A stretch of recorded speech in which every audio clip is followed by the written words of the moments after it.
அனைவருக்கும் வணக்கம். நாம் சொத்து வாங்கும் பொழுது பட்டா என்ற வார்த்தையை பற்றி கேள்விப்பட்டிருப்போம். பட்டா என்றால் என்ன என்பதை இங்கு தெளிவுற காண்போம். நில உரிம சான்று. நாம் வாங்கிய நிலம் அரசாங்கத்தினால் வரையறுக்கப்பட்ட அளவுக்குள் உள்ளனவா என்பதை அறிந்து கொள்ளும் ஒரு சான்று. என்ன விவரங்கள் அடங்கிய சான்று என்பதை தெளிவாக காண்போம். பட்டாவில் சில குறிப்புகள் அடங்கியிருக்கும். அதாவது அந்த நிலம் எந்த மாவட்டத்தில் உள்ளது, அந்த மாவட்டம் கிராமப்புறமா நகர்ப்புறமா.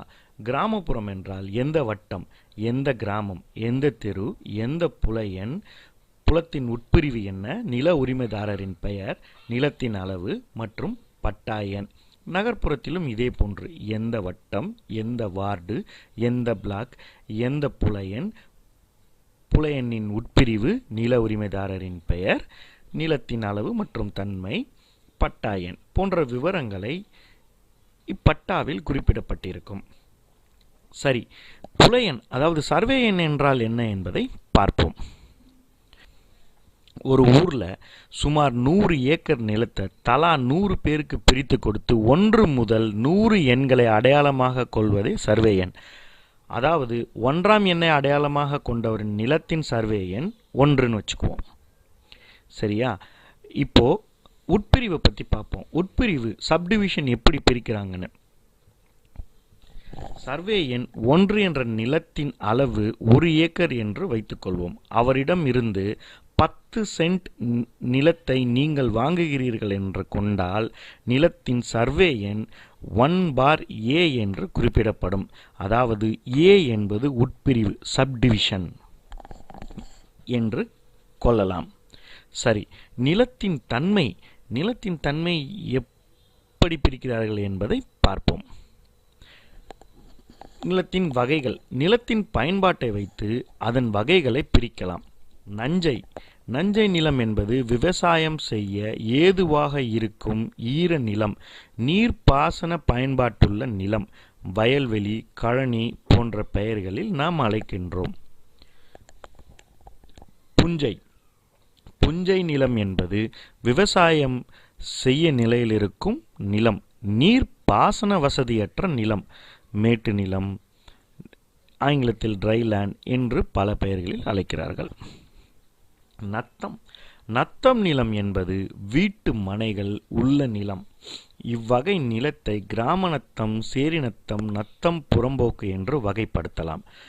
குடியிருப்பு பகுதியாக இருந்தாலும் அரசாங்கத்தினால் முறையான அனுமதி பெறாமல் இருக்கும் நிலங்களை நத்தம் புறம்போக்கு என்று அழைக்கின்றோம். புறம்போக்கு நிலம் என்பது அரசுக்கு சொந்தமான நிலம். 100க்கும் மேற்பட்ட வகைகள் உள்ளன. அவற்றில் சிலவற்றை காண்போம். தரிசு நிலம், மந்தவெளி, மயானம், கரடு நீர்பிடிப்பு பகுதிகள் போன்று பல புறம்போக்கு நிலங்கள் உள்ளன. அரசாங்கத்தின் துறைகளின் மேற்பார்வையில் இந்நிலங்கள் கண்காணிக்கப்படுகின்றன. எடுத்துக்காட்டாக பொதுத்துறையின் மேற்பார்வையில் ஆற்று புறம்போக்கு, ஏரி புறம்போக்கு உள்ளன. சிட்டா என்பது பல பட்டாக்களின் தொகுப்பு பதிவேடு. ஒரு சர்வே எண் பல நபருக்கு நிலத்தை பிரித்து கொடுக்கப்பட்டிருக்கும். அதன் உட்பிரிவு மற்றும் எவ்வளவு நிலம், நிலத்தின் தன்மை, யார் பெயரில் இப்பொழுது இருக்கிறது என்பதை அறிய சிட்டா சரிபார்க்கப்படுகிறது. இப்பதிவேடு கிராம நிர்வாக அதிகாரியின் மேற்பார்வையில் கண்காணிக்கப்படுகின்றது. அடங்கல் ஒரு வகையான பதிவேடுதான். ஒரு கிராமத்தில் உள்ள அனைத்து சர்வே எண்களின் நிலங்களின் நிலைகளை என்ன என்பதை அறியலாம். நஞ்சை மற்றும் புஞ்சை நிலங்களில் என்ன வகையான பயிர்கள் பயிரிடப்படுகிறது என்பது போன்ற முக்கிய குறிப்புகள் அடங்கல் பதிவேட்டில் இருக்கும். இப்பதிவேடும் கிராம நிர்வாக அதிகாரியின் மேற்பார்வையில் கண்காணிக்கப்பட்டு வருகின்றன.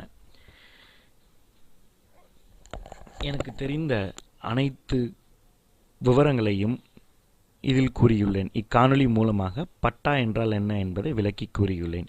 பார்த்துவிட்டு மற்றவர்களுக்கும் இதை பற்றி கூறுங்கள். தொடர்ந்து ஆதரவு அளிக்குமாறு கேட்டுக்கொள்கிறேன். நன்றி, வணக்கம்.